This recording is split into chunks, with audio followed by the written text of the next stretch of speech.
no livro, na segunda carta de Paulo ao seu discípulo Timóteo, 2 Timóteo, capítulo de número 2,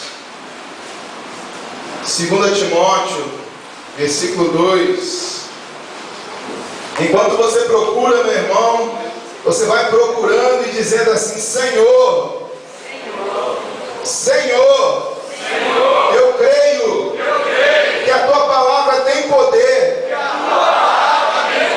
a tua palavra tem poder para transformar a minha vida, para mudar a minha história, para mudar meus pensamentos, para aplainar os meus caminhos.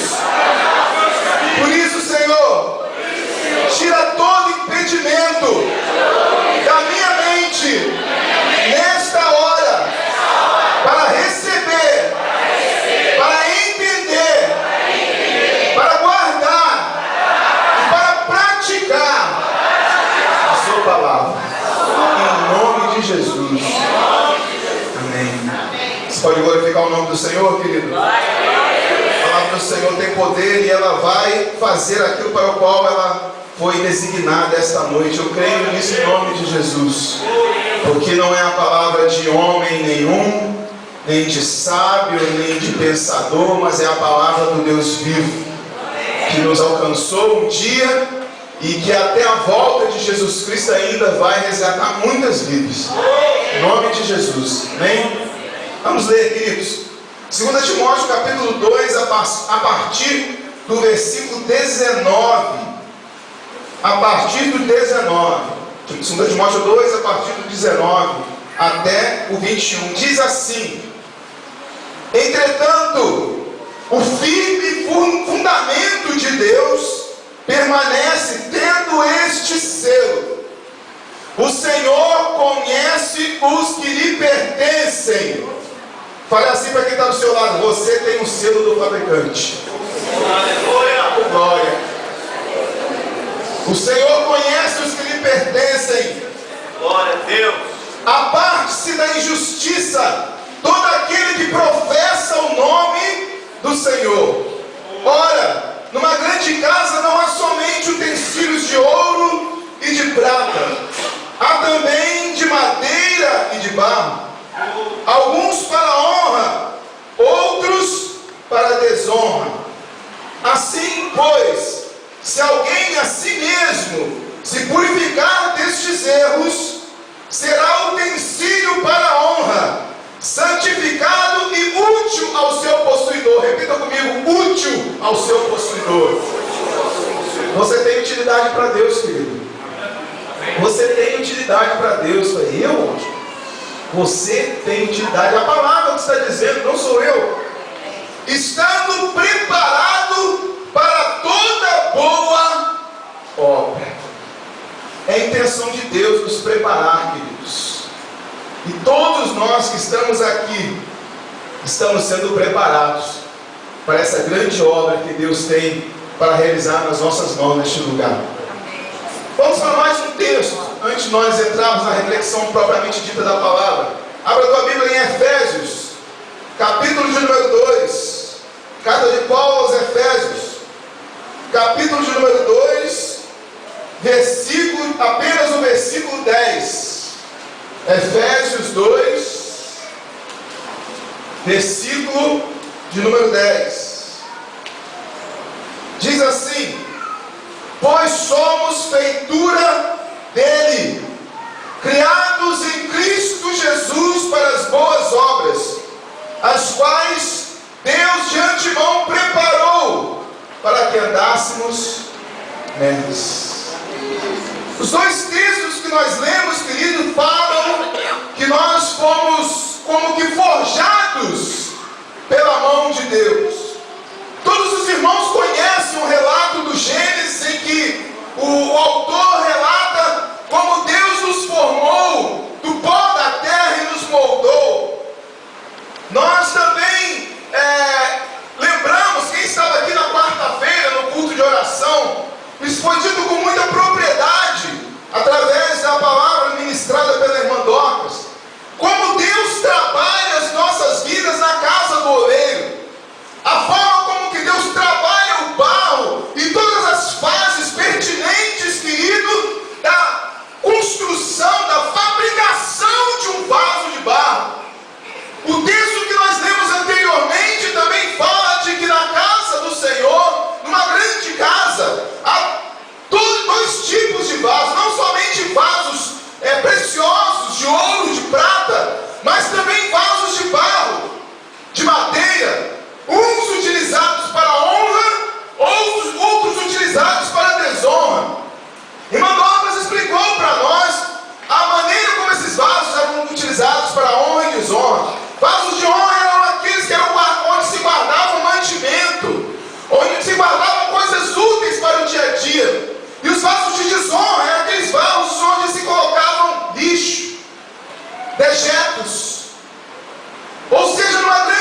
vaso você tem sido?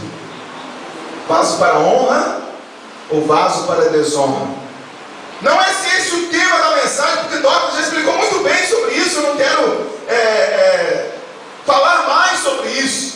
Lá no nosso site da igreja tem lá toda a mensagem de quarta-feira gravada. Se você não esteve aqui, acesse lá e escute. Uma palavra tremenda para os nossos corações.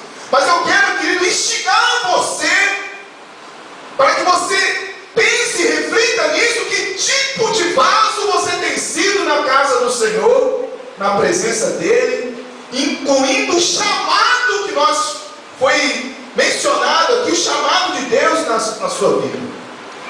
Deus não te chamou para ser um vaso de desonra. Fale isso para quem está ao seu lado, para afirmar isso no coração dele. Deus não te chamou para ser um vaso de desonra. Quer esclarecer ele mais ainda? Fala assim, ó: Deus não te chamou para guardar lixo, nem dejeto, mas coisas preciosas, e ser útil ao seu possuidor. Ora, quem é este possuidor, querido? Quem é este possuidor? Escola dominical. Falamos sobre isso hoje, não foi, meus alunos? Jesus. Jesus, querido, não foi enviado a este mundo apenas para nos salvar. Ele foi enviado com esse intuito de nos salvar. A irmã ministrou o louvor e cantou aqui com muita propriedade. Foi tremendo como os nossos nomes foram escritos no livro da vida pelo sangue de Jesus que foi derramado na cruz. Através dele nós obtivemos salvação, livramento do juízo que há de vir sobre este mundo pecaminoso, caído, em trevas no qual nós vivemos, amados. Há um juízo preparado para este século. Há um juízo preparado para este mundo. E o simples fato de termos os nossos nomes escritos no livro da vida é motivo, meu irmão e minha irmã, para nós celebrarmos todos os dias da nossa vida. E quando a irmã estava ministrando o louvor, eu estava ali no meu momento com Deus, falando assim: Senhor, eu posso passar qualquer provação que seja, tudo que vier, Senhor, da parte do Senhor, só não faça uma coisa: não retire o meu nome do teu livro. Eu repito aqui as palavras do salmista Davi: não risca, Senhor, o meu nome do teu livro. Me faça passar o que for, me faça sofrer o que for, mas não permita, Senhor, que o meu nome seja arrancado do teu livro. Porque todos nós haveremos de comparecer diante do Senhor naquele grande dia, querido. E os livros se abrirão. Isso está lá no Apocalipse. Leia lá que você verá. E vai se procurar se os nomes daqueles que estão ali diante do Cordeiro se eles forem achados naquele livro, receberão aquela frase fatídica do Senhor, aquele chamado: vinde benditos do meu Pai. Mas se nossos nomes ali não forem achados, nada adiantará. Mas me dá mais uma chance. Eu não. Jesus também veio para ser Senhor de nossas vidas, dono, possuidor. Nós fomos comprados com bom preço. Nós éramos escravos do pecado, escravos da bebida, das drogas, da prostituição, do pecado deste mundo. E Jesus se apresentou diante de Satanás e perguntou para ele: qual é o preço? Qual é o preço? Qual é o preço para que você me libere essas vidas? Aí o diabo falou para Jesus assim: olha, você não pode pagar, é muito caro. O preço da salvação das almas dele é muito caro. Jesus voltou a perguntar: qual é o preço? E o diabo respondeu: todo o teu sangue. Todo o teu sangue é o preço para que eu libere as vidas dele. Jesus foi lá e pagou. E o que nós temos feito para agradecer isso, queridos? Nada. Jesus nos comprou. E aí Jesus nos comprando, a gente pensa: agora eu sou livre, posso fazer o que quiser, Jesus me salvou. Não, nós só passamos de mão. Livramos de um Senhor terrível, que coloca um jugo pesado em cima das pessoas. Muitos que são servos, escravos dele, são chamados até de cavalos por aí, porque sofrem na mão dele. E Jesus compra essas pessoas e diz: eu vou colocar sobre você um fardo leve, um fardo suave, fácil de se carregar. Mas nós temos um preço, querido, e fomos comprados por Jesus. Jesus agora é o nosso dono, Ele é o nosso possuidor. Jesus, quando queria ensinar, amados, algumas coisas aos discípulos, Ele costumava também ensinar através de parábolas. Grandes ensinamentos, grandes verdades espirituais, eternas, ensinamentos morais, Ele frequentemente utilizava de parábolas. E eu também quero contar uma parábola para vocês hoje. Uma parábola que muitos já podem até ter ouvido ela em algum lugar por aí, internet, seja onde for, algum livro de autoajuda, não sei. Mas eu vou contar essa parábola para vocês. Se chama a parábola do lápis. Quem já ouviu falar nessa parábola aí? Bastante gente já conhece. Então vai relembrar, e aqueles que não conhecem vão conhecê-la agora. A parábola do lápis. Certa vez, numa terra distante, a dona de uma fábrica de lápis resolveu reunir todos os seus lápis para uma última conversa antes que fossem enviados ao mundo para exercer a função de cada um deles. Existem 5 coisas, disse a fabricante, que vocês precisam saber antes de seguirem os seus destinos. Lembrem-se destes conselhos e serão os melhores lápis que poderão ser. O primeiro conselho da fabricante dizia o seguinte: vocês poderão fazer grandes coisas, mas somente se permitirem estar seguros na mão de alguém. O segundo conselho dado pela fabricante aos lápis foi o seguinte: vocês experimentarão um doloroso processo sempre que forem apontados, mas precisarão passar por isso se quiserem ser lápis melhores. E ela passou o terceiro conselho, e os lápis, já temerosos diante de tanta, meu Deus, nós vamos ter que enfrentar tudo isso mesmo para apenas escrevermos e pintarmos. E ela passou o terceiro conselho: vocês terão o dom de corrigir qualquer mal entendido que porventura ocasionar. E ela continuou até um quarto conselho: a parte mais importante que existe em vocês sempre estará do lado de dentro. E finalmente, quinto conselho: não importa a condição em que estejam, vocês deverão continuar a escrever sempre, deixando uma marca clara e legível, mesmo que a situação venha a ser difícil. Todos os lápis entenderam o propósito da sua fabricante, entraram nas suas caixas e foram para o mundo exercer a sua missão. Eu podia fazer igual a Jesus aqui e falar assim: quem tem ouvidos ouça. Mas eu não vou fazer isso não, queridos. Eu vou explicar um a um para vocês. Nós vamos ver na palavra o que Deus quer falar conosco essa noite. Há instruções aqui do fabricante para nós nessa parábola, queridos. Instruções que vão mudar o seu jeito de pensar. Instruções que vão abrir os seus olhos para algo muito maior que Deus tem preparado para cada um de nós. Deus vai revelar aqui até chamados que muitos acham que não tem. E hoje, em nome de Jesus, você vai sair daqui com a convicção real e concreta no seu coração de que você foi criado pelo teu fabricante com um propósito ímpar, que é deixar uma marca neste mundo. Alguém já utilizou algum tipo de lápis aí que não escreve? Porcaria aquilo. Você vê que não escreve. O que eu faço com aquilo? Jogo fora, não tem valor. Mas, querido, um lápis ele foi fabricado para escrever, para deixar uma marca. Muitas vezes a gente vai em alguns lugares, monumentos, e tem aquelas pessoas que picham, acham que é terrível, horrível. Eu nunca fiz isso não, porque eu acho um isso uma desfeita. Um momento de história, a pessoa fala, eu estive aqui, e aí, isso aquilo ali.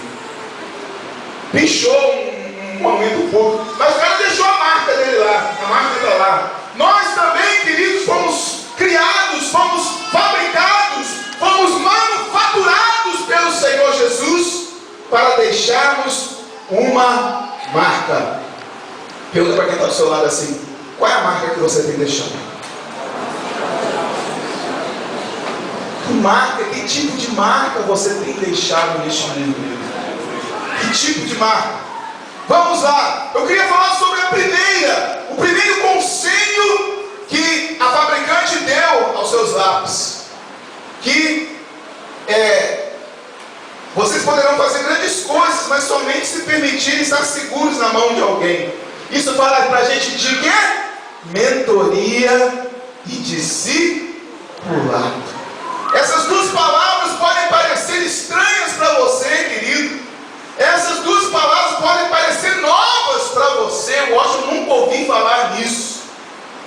Mas, querido, Deus, Ele já tem forjado desde a antiguidade a vida, o caráter de muitos homens e mulheres de Deus, através de outras pessoas que tomaram vidas pelas mãos e conduziram ela até elas se tornarem grandes pessoas. Abra a tua Bíblia aí, meu amado e minha amada, no livro de Josué, capítulo 1. Josué, capítulo 1, versículos de 1 a 3. Aleluia. Josué 1, de 1 a 3. Diz assim a palavra do Senhor: sucedeu depois da morte de Moisés, servo do Senhor, que ele falou a Josué, filho de Num, servidor de Moisés. Repita comigo: servidor de Moisés. Vamos usar uma outra palavra: discípulo de Moisés. Dizendo: Moisés, meu servo, é morto. Dispõe-te agora, passa este Jordão, tu e todo este povo, a terra que eu dou aos filhos de Israel. Todo lugar que pisar a planta do vosso pé, vou tenho dado, como eu prometi a Moisés. O que Deus estava falando a Josué, queridos? Deus tinha um propósito muito grande a realizar na vida deste homem. Tinha algo tremendo. Ele ia ser o capitão, ia ser o líder daquele povo que ia adentrar a terra prometida. Mas algo que nós pulamos por cima, queridos, e até não compreendemos é que Josué somente chegou a este nível, somente se tornou um grande líder do povo de Israel, porque ele se permitiu estar seguro na mão de Moisés. Você não precisa abrir a tua Bíblia, apenas escute com atenção o que está escrito no livro do Êxodo, capítulo de número 24, versículo 13. Olha só o que diz, preste atenção lá. Levantou-se Moisés com Josué, seu servidor. Isso aqui, o que Moisés estava dizendo, querido? Vocês anciãos, são todos os líderes do povo, os anciãos, todos ali, mas esperai-nos aqui. Por que ele falou isso, esperai-nos aqui? Porque Josué estava subindo junto com ele. Josué estava o tempo todo ao lado de Moisés. Num outro texto fala que Josué não se apartava da tenda do testemunho onde Moisés ministrava ao Senhor, falava com Deus. Ou seja, Josué só chegou aonde chegou, meu amado e minha amada, porque ele permitiu ser seguro na mão de um homem de Deus chamado Moisés. O espírito que reina no homem natural é o espírito da independência. Nós, quando somos adolescentes, jovens, estamos chegando aos 18, a maior intenção nossa é nos liberarmos do jugo dos pais. Ainda bem que agora já vou ser adulto, não preciso mais de pai, nem mãe, me dando pitaco, nem nada. Porque isso é um sentimento de independência do homem natural, do ser humano. Nós não gostamos de ser controlados, não gostamos de estar debaixo, querido, da cobertura de alguém. Mas o mundo espiritual está muito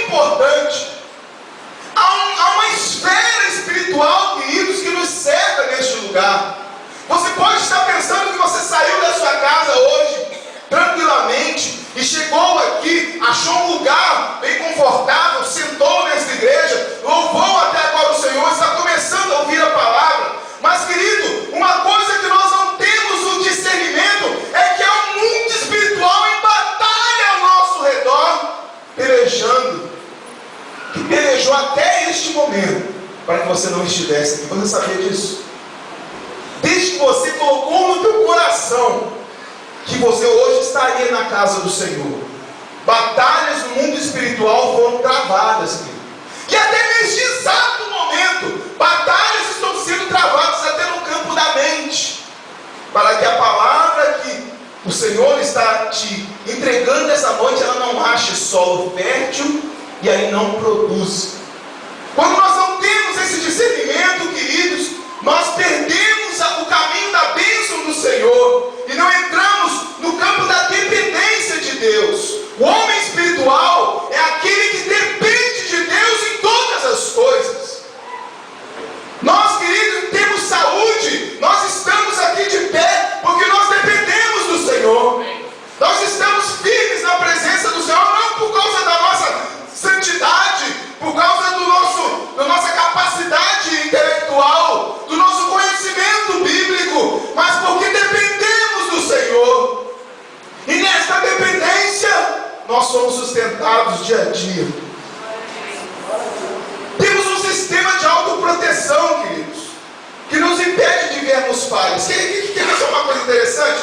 Se eu desse uma folha de papel para você nessa hora, uma caneta, e falasse, ó, divide essa folha de papel no meio e coloca aqui, de um lado as suas qualidades e do outro os seus defeitos. Eu tenho certeza que a lista de qualidade isso ia ser tremendo. Sou isso, aquilo, sou bom, sou isso, sou bonito, sou não sei o quê, sou maravilhoso. E a lista dos defeitos? Eu acho que isso não é um defeito não, né? Não, isso não, né? Não sei, será que se eu colocar vão me constranger, né? As pessoas vão saber que eu sou assim. Aí vai ver, tem 2 ou 3 ali. Porque é um sistema de autoproteção nosso. Porque é tão interessante que nós tenhamos alguma pessoa para estar, querido, nos cobrindo espiritualmente e nos segurando. Porque nós temos essa dificuldade. O livro do Êxodo, capítulo 18, versículo 13, conta uma história do próprio Moisés. Estava com seu sogro, Jetro, que havia vindo ao seu encontro para encontrá-lo, trazer sua mulher e seus filhos, e para saber das grandes coisas que Deus tinha feito no deserto, na travessia do Mar Vermelho, como tinha destruído os exércitos de Faraó, os carros de Faraó. E aí, durante aquela celebração, fizeram sacrifícios ao Senhor, mas chega um momento que Moisés senta para julgar o povo, uma fila imensa. Imagina a fila do INSS, queridos. Foi mais uns 10 quilômetros atrás. Imagina a fila do Banco Bradesco Itaú aqui, que é uma benção. Imagina, põe mais 10 quilômetros atrás disso. E Moisés, já um ancião, um senhor, julgando desde o homicídio até a unha quebrada. Moisés, quebrei a minha unha. O que eu faço? Moisés, roubaram meu papagaio.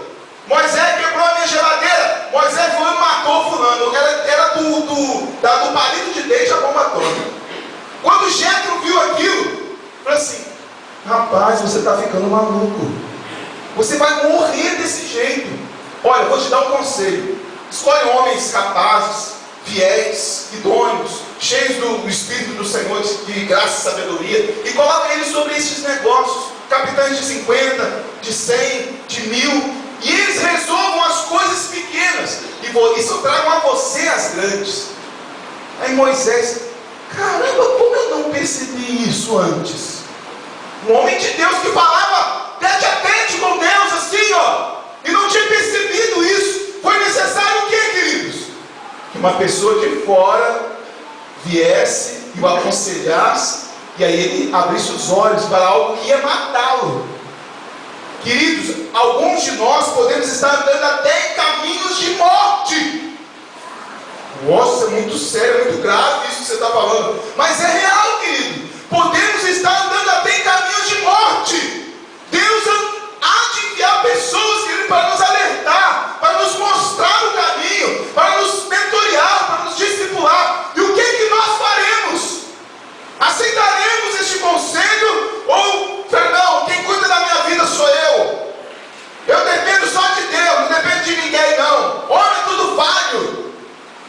cuidado com isso. Às vezes Deus está usando uma pessoa falha igual você, que tem defeitos igual você, mas ela está enxergando algo que você não está enxergando. Não por culpa sua, não. É por autoproteção, a gente não consegue ver mesmo, mas alguém de fora vai ver. Por isso, querido, aceite este conselho, e Deus vai te usar, e vai te colocar sobre grandes coisas em nome de Jesus. O segundo, querido, conselho que aquela fabricante deu os lápis também é muito interessante para nós. Fala que vocês experimentarão um doloroso processo sempre que forem apontados, mas precisarão passar isso se quiserem ser lábios melhores. Isso nos fala de quê? Poda e tratamento de... Ai, isso dói. Poda é um negócio que dói. Abra a tua Bíblia em Deuteronômio, capítulo 8, querido. Vamos abrir um pouco a Bíblia hoje. Aleluia. Moisés está vibrando ali, escola dominical, né, Zé? Deuteronômio, capítulo 8, versículo de número 2. Deus quer nos podar e tratar o nosso caráter, para que entendamos, querido, o propósito dele na nossa vida e possamos ser bênção neste mundo. Em Deuteronômio capítulo 8, versículo 2, diz assim a palavra: recordar-te-ás de todo o caminho pelo qual o Senhor teu Deus te guiou no deserto, estes 40 anos, para ti, o que está escrito aí? Para ti provar, para saber o que estava no teu coração, se guardarias ou não os seus mandamentos. Ora, então não foi o diabo que colocou o povo naquela situação de deserto, de prova, de humilhação. Quem foi? O próprio Deus. Por quê? Ele tinha um proveito nisso. Ele queria saber se o povo estava, se eles guardariam ou não os mandamentos que tinham acabado de receber ou não, para saber o que está no teu coração. Eu gosto de um texto muito interessante, amados, em que Jesus ele fala que todos o abandonariam, que ele seria preso, entregado nas mãos dos romanos, dos gentios, seria morto, e que nenhum deles o seguiria. E aí Pedro, todo aquele Pedrão que todo mundo conhece, né? Não, Senhor, eu nunca vou te abandonar. Não, eu não vou sair de perto do Senhor. Eu falei: Pedro, hoje antes que o galo cante, 3 vezes você vai me negar, rapaz. E o diabo, Pedro, ele me pediu para te cirandar como trigo. O que é isso, gente? Quem já foi da roça aqui? Quem já foi da roça? Tem um monte de roceiro no meio. Levanta a mão, Luzia, que eu vejo que você está levanta a mão. Ah lá, até da roça, queridos. Peneirar, a gente joga ele contra o vento pro alto. E o vento joga a palha e cai o quê? A semente sem o grão, sem a palha. O que Jesus está querendo dizer para Pedro? Pedro, o diabo me pediu para te cirandar, para saber se o que tem dentro de você é fruto mesmo ou não, ou se isso é só palha. Ai, Senhor, como é doloroso esse tratamento do Senhor nas nossas vidas, mas isso é necessário, querido. O lápis, quando quebra a ponta, se não apontá-lo, você vai jogá-lo no lixo, você vai jogá-lo fora. Mas existe uma coisa tremenda chamada apontador. Você vai lá e... Pra gente, beleza, dá até uma calibrada no bíceps, né? Falando aqui, ó, tô apontando lá, aqueles que são mais fortes, né? Já aproveita para mostrar a musculatura, ó. Tô apontando lá, aí já mostra o brutamonte do bíceps. Mas, queridos, se isso não for feito, aquele lápis não vai ter mais utilidade. Então há momentos na nossa vida, queridos, que nós precisamos passar por esta poda. Senão nós não vamos chegar até onde Deus quer que nós cheguemos. A poda é um instrumento, querido, é uma técnica muito utilizada na agronomia e na agricultura para árvores frutíferas. Chega um ponto que a árvore frutífera hoje, antes de vir para a igreja, está assistindo o Globo Rural, uma paixão minha, eu adoro o Globo Rural, não sei porquê. Eu fico ouvindo lá e lá fala muito disso, de poda. E estava falando lá no sul de Minas Gerais, o cultivo da framboesa, e que diz que tem um momento que você tem que fazer no pé da framboesa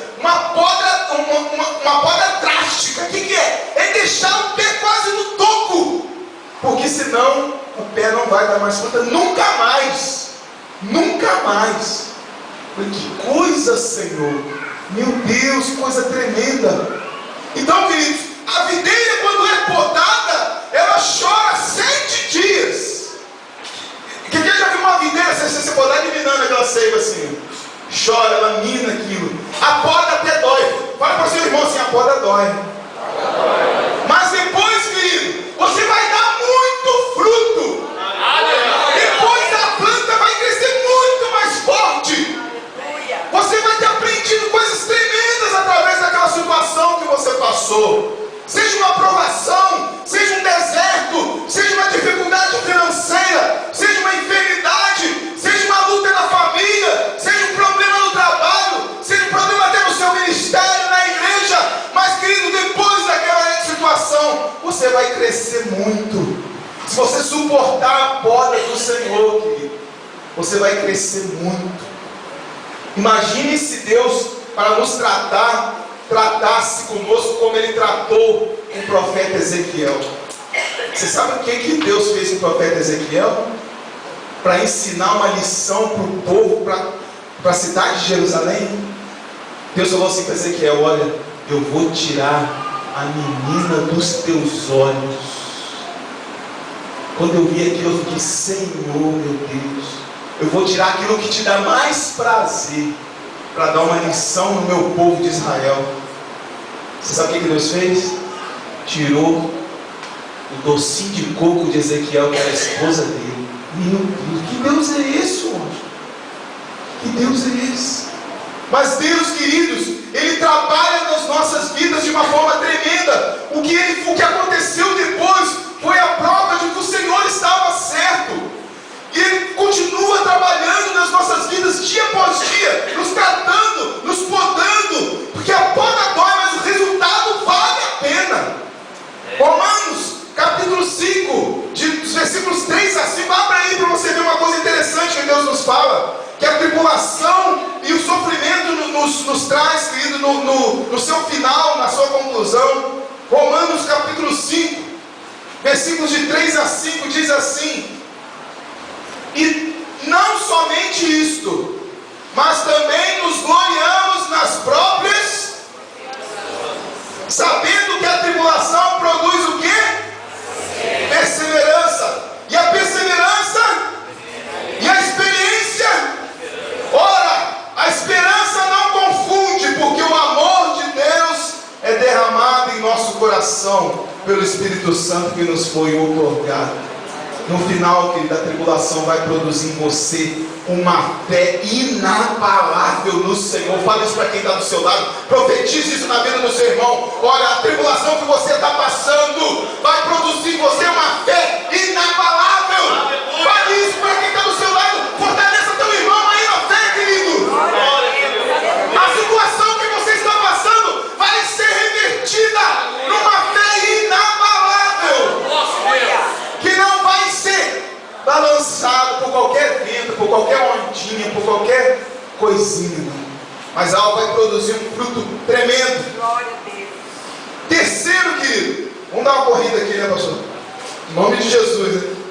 Arrependimento e conversão diária. Vocês terão o dom de corrigir qualquer mal entendido que porventura ocasionar. Isso nos fala de arrependimento e conversão diária. Temos esse tesouro da salvação nas nossas vidas, amados, escondido dentro de vasos de barro. Nós somos falhos, nós erramos mesmo. Nossa carne tende para o pecado. Em todo momento, querido, o apóstolo Paulo até fala nisso. O bem que eu quero fazer eu não faço, mas o mal que eu quero fazer, esse é o que eu faço. Miserável homem que sou. Mas, querido, Deus colocou nas nossas vidas o Espírito Santo que nos convence do pecado e do juízo e nos faz nos levantar novamente depois que cometemos nossos erros e nos faz colocar de pé e escrever uma nova história. Por isso, querido, não fique prostrado. O problema não é ficar prostrado. O pastor já até falou, ministrou sobre isso certa vez aqui. O problema não é cair. Cair, todo mundo pode cair. O problema é ficar prostrado.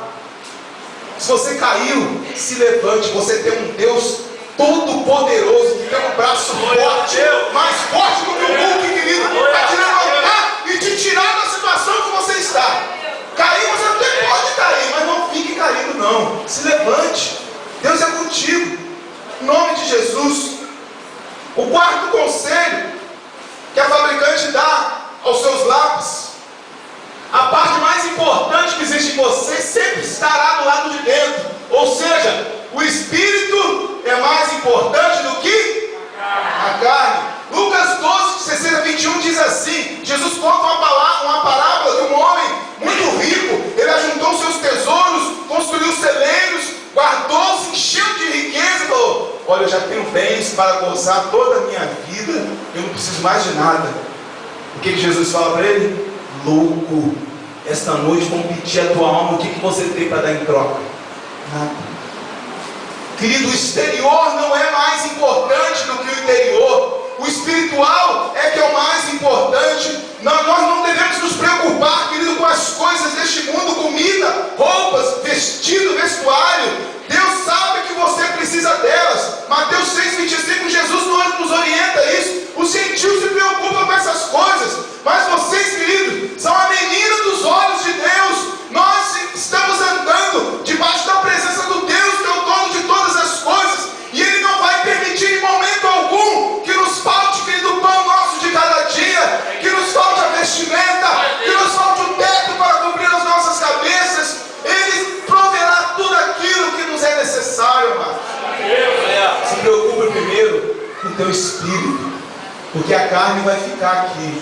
Mas se você tem entesourado tesouros espirituais, no dia que a trombeta tocar, meu amado, o teu espírito vai ressuscitar e um corpo transformado Deus vai te dar, e você vai estar na glória com Ele. Porque aquele corpo corruptível vai ficar para lá.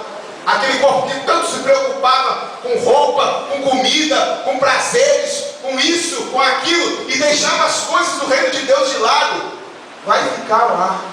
Mas aquele que cultivava as virtudes do Espírito, que entesourava no banco espiritual coisas do Espírito, querido, vai ressuscitar e vai ter muita coisa para investir, para gastar, digamos assim, no reino de Deus. Pergunta para quem está ao seu lado: como é que está a tua conta espiritual, querido? Como é que está o saldo da tua conta espiritual? Tira um saldo aí agora, tira aí, vê como é que está. Está no azul, está no limite, está no vermelho, o SPC está atrás de você. Como é que está isso aí? Ô Jesus, invista, meu irmão, não está a tua conta. Você pode estar com milhares. Isso aí, ó, vai passar, você vai morrer e os outros que vão gozar isso aí que está na tua conta. Se Jesus te chama hoje, para quem vai ficar isso aí? E a tua conta lá no banco celeste, lá, como é que está o saldo? Como é que está o saldo? É este saldo, querido, que vai ser levado em conta naquele grande dia. Não é seus milhões de reais, não. Se tiver alguém com milhões de reais aqui, Deus abençoe esse próspero aí, em nome de Jesus. Em nome de Jesus. Vamos lá. E o quinto e último conselho, amados: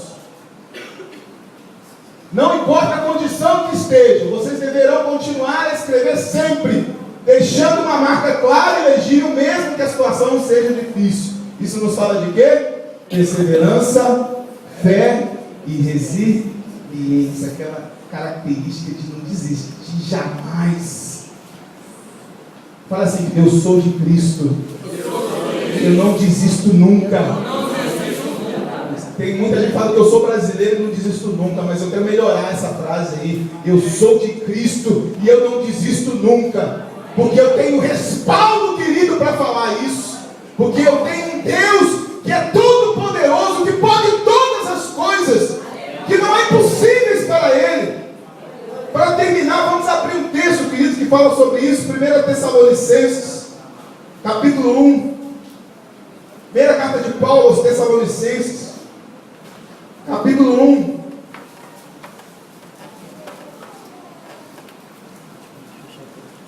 Versículos de 1 a 8. Diz assim: Paulo, Silvano e Timóteo, a igreja dos Tessalonicenses em Deus Pai e no Senhor Jesus Cristo, graça e paz a vós outros. Damos sempre graças a Deus por todos vós, mencionando-vos em nossas orações e sem cessar, recordando-nos diante do nosso Deus e Pai, da operosidade da vossa fé, da abnegação do vosso amor e da firmeza da vossa esperança em nosso Senhor Jesus Cristo. A gente lê um negócio desse, essa igreja é uma bênção, né? É uma maravilha, não faltava nada, não passava luta nenhuma. Continua lendo o texto, olha só. Reconhecendo, irmãos amados, a vossa eleição, porque o nosso evangelho não chegou até vós tão somente em palavra, mas sobretudo em poder do Espírito Santo e em plena convicção, assim como sabeis ter sido o nosso procedimento entre vós e por amor de vós. Com efeito vos tornastes imitadores nossos e do Senhor, tendo recebido a palavra, posto que em meio de muita... O que está escrito aí, amados? Tribulação, mas com alegria do Espírito. Que coisa, né? Receberam a palavra de Deus com muita tribulação, mas ao mesmo tempo com quê? Com alegria de Espírito. Você imagina o sofrimento que aqueles irmãos estavam passando. Eles receberam a palavra de Deus ministrada pelo apóstolo Paulo e ainda assim se alegraram no Senhor. Tem se pregado hoje em dia somente o evangelho do triunfalismo, querido. Crê em Jesus, aceite Jesus e tudo vai mudar na sua vida. Você vai enriquecer, você vai comprar um carro novo, uma casa nova. Mas ninguém fala do evangelho da cruz. Ninguém mais fala do evangelho de tome a sua cruz dia após dia e siga. Não desanime diante das dificuldades. O mundo jaz no maligno. Jesus nos alertou, olha, neste mundo vocês vão passar aflições. Jesus não estava falando isso para os judeus, para o povão, não. Ele estava falando isso para os discípulos. Neste mundo mal, vocês vão passar por aflições. Mas termina aí o versículo, irmãos. Não, ele continua. Tente bom ânimo, porque eu venci o mundo e vocês também vão vencer se estiverem em mim. Vocês vão vencer também se estiverem em mim. Aleluia. Devemos persistir em seguir ao Senhor, mesmo em meio a lutas e provações, pois o nosso trabalho no Senhor, queridos, não será em vão. Através do nosso testemunho de fé e persistência, de perseverança, mesmo em meio a situações difíceis, as pessoas se voltarão para Cristo por causa do nosso testemunho. Olha, eu tenho olhado aquele irmão, aquela irmã ali, eu conheço ele, sei a prova que ele está passando, mas ele não abre a boca para murmurar, não abre a boca para reclamar. Eu sei a prova e a tribulação que aquele irmão, aquela irmã estão passando, mas ele tem um sorriso no rosto. Quando ele vem e abraça a gente, parece que o Espírito Santo está abraçando a nossa vida. Mas ninguém sabe a luta que ele está passando dentro de casa. Aquele irmão está passando numa situação tão difícil, tão terrível, e não pede oração para ninguém. Pelo contrário, ele vai orar pelas outras pessoas. Ele pega a minha luta e fala, igual eu vi um post no Facebook esse dia que dizia: eu tinha uma luta, e aí o que eu fiz? Eu guardei a minha luta no bolso e fui ajudar o meu irmão com a luta dele. E aí Deus resolveu a luta do irmão e resolveu a minha, porque eu resolvi olhar para o outro. Queridos, isso faz toda a diferença no reino de Deus. Como nós temos, queridos, nos portado diante das provas e tribulações. Aperta só um pouquinho, você já começa a gritar: ai, Senhor, está doendo.